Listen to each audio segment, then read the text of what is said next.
Здравейте! Казвам се Теодора Димитрова, на 44 години, от град Русе. Преди 12 години имах проблем с разширена вена на левия крак, която може би 3-4 години търсех вариант и съвети какво може да се направи за тази разширена вена.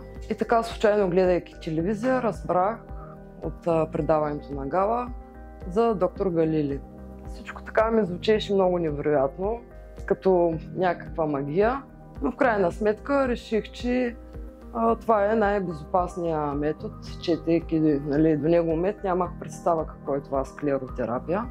И така се записах, дойдох при доктор Галили, извърши ми манипулацията, която беше абсолютно безболезнена, беше бърза, цялата работа е за 10 на минути. И не знаех де-факто аз какво да очаквам след тази манипулация.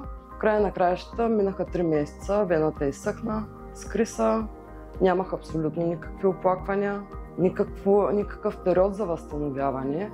И така си живеех много добре 10 години, докато не се появи проблем на другия крак. Де-факто с левия крак нито рецидиви имах, абсолютно никакъв дискомфорт. И решавайки, че трябва да се вземат мерки на време, след 12 години отново съм при доктор Галили и знаейки, че това е абсолютно наистина най-бързият начин и ефикасен да се справиш с проблема с разширените вени.